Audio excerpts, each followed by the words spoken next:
Peggy 18.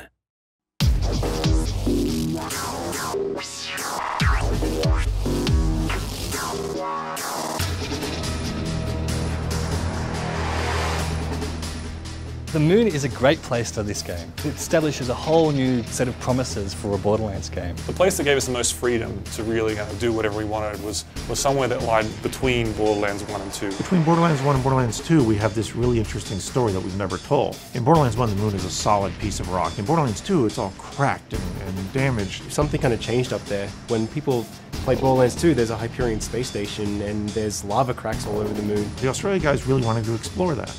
And we thought, yeah, we want to explore that too. And also, all our fans wanted to go to the moon. So we basically decided to play around with what you can and can't do in a Borderlands game and sort of push the envelope of like, what if you could go to the moon and have freeze guns and have laser guns and have all this crazy stuff. These things that we've never tried in a Borderlands game before, would that still feel cool and would it still feel like a Borderlands game? And the pre-sequel was an attempt to sort of take some risks and answer some of those questions, and hopefully we've succeeded.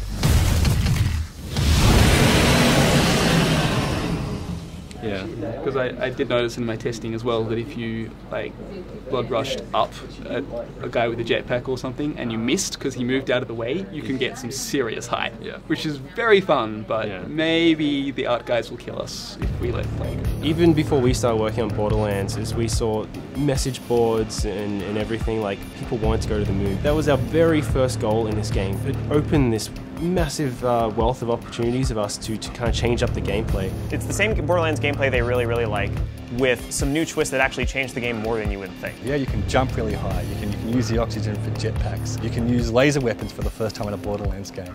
And those are the really fun things that you could only do on the moon. We should do some sort of weird Easter egg if you hop in through there. Oh yeah, if you could like make it up here and like jump around from piece to piece and somehow avoid all the lava explosions. Yeah, it could be pretty sweet. It's actually Claptrap, he's hiding back there. Right. The low gravity feels completely different. It adds this completely new dimension to the gameplay and it changes up the combat spaces. It's giving our level designers this freedom to kind of go crazy from their imagination. We didn't want to just kind of have like, you know, floaty jumps and then have people like stuck in the air for ages and things like that. And we did like a playground early on to try and work out how can we make gravity a really interesting and fun dynamic, and looking at creating levels with a lot of verticality and a lot of platforms that were high up. And after our initial kind of experiments, we just kind of settled on something which actually turned out to be really fun.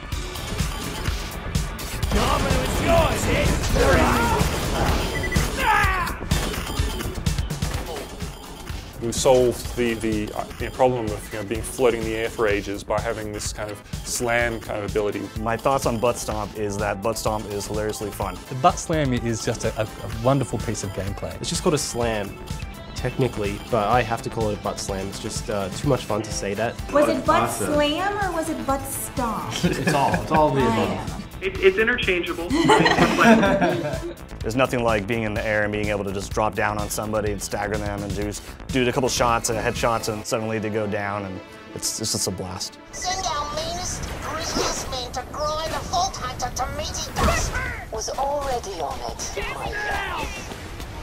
The cryo weapons have been a really fun one for us to implement. One of our programmers really early on was really keen on creating some kind of ice-shattering kind of tech. We actually have this really cool system that will freeze enemies. So initially when you start shooting them, they'll start to slow down, they'll start turning a little bit blue, but then you can actually freeze them solid. And if they're frozen solid and you get their health low enough, you can actually shatter them. You can either run into them and melee them, they'll shatter into these beautiful ice shards floating off. But also one of my favorite things to do is freeze someone from above, then slam down and shatter them. And we'll also work with like laser weapons, where if you have a laser and you slice through a guy that's made of ice, it'll actually fall apart into two pieces. You know, so that kind of combined with the low gravity and other things, it's really changing the way that you play Borderlands, and I think players are going to really like it. They're really going to enjoy it, and the payoff is going to be huge for them.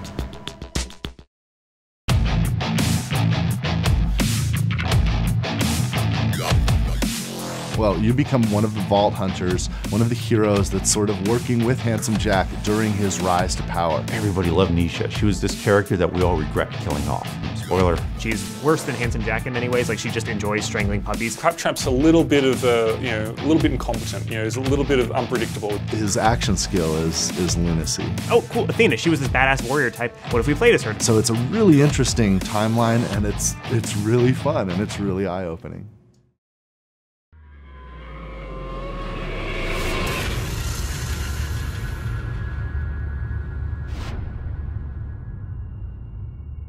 You coming?